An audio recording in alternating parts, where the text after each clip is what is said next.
So let's talk about Tulsi, where we are hearing some concerns about this one as well. Like, there's not total confidence that she's going to get through.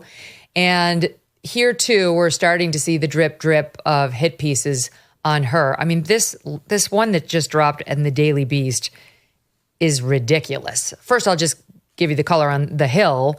Reports that Gabbard's path through the intel community narrows ahead of a key hearing saying Republicans are cautioning that her path to confirmation is narrowing as she seemingly has trouble winning over key GOP senators. They're saying of the nominees yet to be confirmed, she is the one who has the most tenuous path.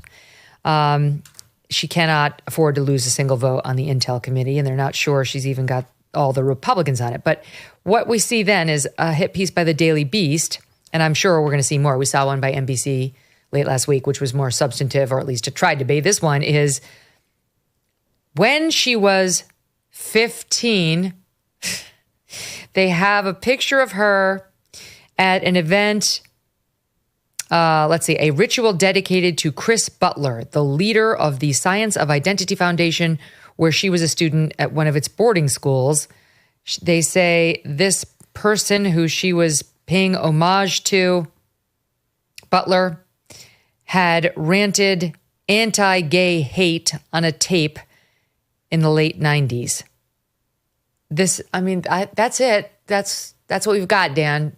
When she was a teenager, not even able to drive, they've got a picture of her at some guy's, ritual. It doesn't even seem that here he was saying anti-gay things, just that he did say them. And I suppose the 15-year-old Tulsi should have known exactly what he was saying at all times. I always cringe whenever people bring up elected officials' teenage years. I mean, I can speak for myself. I would not want to have to defend things that I did in my teenage years. But look, her problems, I think, are not with Democrats. They really are with Republicans. And when Lindsey Graham this past weekend on TV hedged or kind of did not offer his support, it opened eyes. He is usually on Team Trump. He, on occasion will push back a little bit, but the fact that he not only said it, was given an opportunity to kind of clean that up, and he didn't take it. She clearly has problems with some of these kind of what we'll call traditional national security Republicans. And it's interesting because Trump ran on shaking up not just the DOJ and other departments, but the intelligence agencies and how he looks at the world. And to him, she embodies that. And it's his own party that seems to have concerns. Yeah, this is what's so interesting, Mark, is it's like, I think of our friend Glenn Greenwald. I think of our friend Tucker, people who are very vocal about the national security apparatus and how it's been used many times too many on the American people, how there's a great distrust of these agencies, and how they're very trigger happy in getting us, the whole intelligence apparatus, and in coordination with DOD, into these wars. And one of the reasons they like her is she's more like-minded to them. She's suspicious of these tools we've used. She is not a knee-jerk, Putin's a devil just because he's done bad things. Is there more of a strategic aspect to be examined with somebody like that? The Bashar al-Assad meeting in Syria is going to be a big theme when she appears on Thursday, no question. But all that stuff is kind of the point of her nomination. It is. It's part of why President Trump picked her. He also, like with Bobby Kennedy, very supportive of someone who switched out of the Democratic Party to back him. I think for her, as I said before, performance will be key, particularly on some of these big questions like Syria. You think back to the Hegseth hearing, what helped him as much as anything else besides his performance was the chairman was in his court. And the chairman ran the hearing with an eye towards what's our strategy for getting him confirmed. Part of why Bobby Kennedy, I think, has a problem is the chairman in his case is Senator Cassidy, with a history of going against Donald Trump and clearly from his public statements not enthusiastic. What I think Tulsi Gabbard has going for her is Tom Cotton, although I was surprised at how lukewarm he was this weekend. If he goes all in with her as he runs the hearing, She's being introduced by Richard Burr, the former head of the committee, the former top Republican there, a retired senator from North Carolina. If the national security establishment of the party can say, yes, she's going to shake things up. Yes, she's going to root out the problems of the deep state, but you can trust her to do this job to keep America safe, then I think she's got a much better chance. It has to be not she's just going to shake things up. That's half of it. But the other half is she'll keep us safe. Marco Rubio will say that as the new Secretary of State. Tom Cotton, has been supportive, but this weekend on a Sunday show was, to me, to my ear as a student of Tom Cotton, was not as supportive as he might be. I'll be super curious to see how he runs this hearing. Oh, the big story on X today is people mad that the vote on her is going to happen behind closed doors because the Intel Committee is going to do one piece of the hearing in front of everybody where it'll be all, swords and daggers and everybody will try to look super tough and then they'll go behind closed doors to do the classified stuff. And that's where things get real. And that's where they do the vote too. And many people are upset because they want to know how their senator votes. But I mean, let me stick with you on this, Mark. If she doesn't get out of committee, we're going to find out who tanked her. Well, it's not unprecedented to be voted down in committee but still get a floor vote. And I could see that happening in this case. One of the things about her, and Megyn, you know this because you know her, she's very winning personally. She comes across as a very nice person and someone you'd want to vote for just in the abstract. But she's been silent, right? She has some people helping her now who helped Pete Hegseth on his confirmation. But they have not at this, on the eve of the hearing, they've not switched her to publicly making the case for herself. She's following the norm. Like Pete did with me. Well, exactly. Like Pete did with you and not with you and some of the other public statements he made.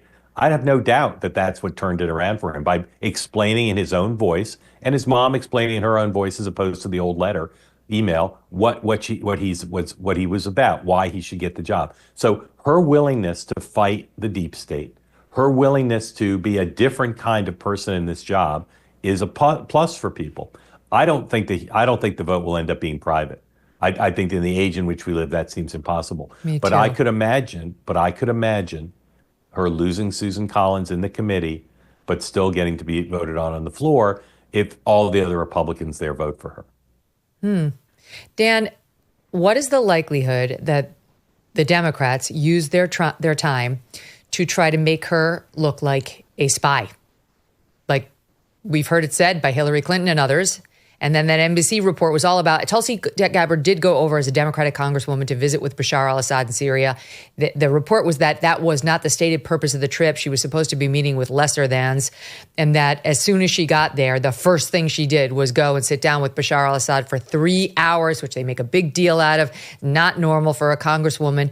And the clear implication, though not explicit in the piece, was she's a spy. But it's like, what did she then do for Syria? Walk me through how he then recruited her and turned her against the United States. But I feel like this is where they're going to go. Yeah, there's no love lost for her in the Democratic Party. I mean, it's amazing to think 5 years ago she was a candidate to be our nominee, and now she is on the other team.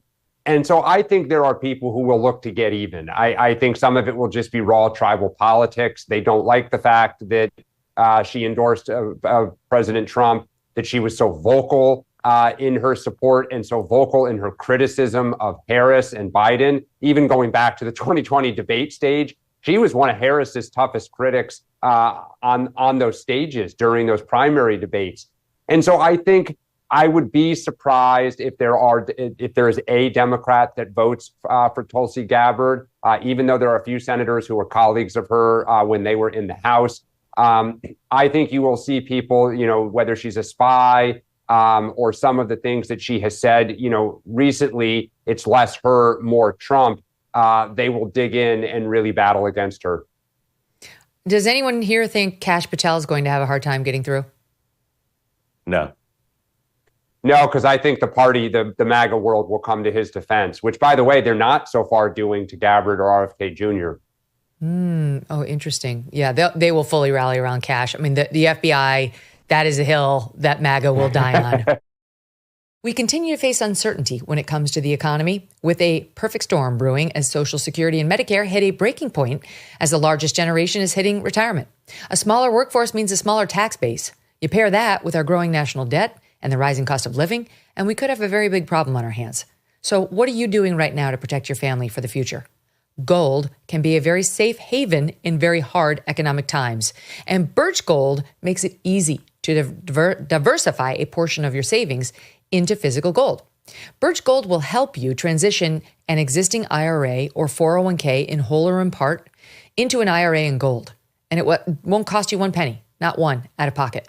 Protect your future today. Text MK to 989898 and get your free info kit on gold and a copy of The Ultimate Guide for Gold in the Trump Era with a foreword by Donald Trump Jr.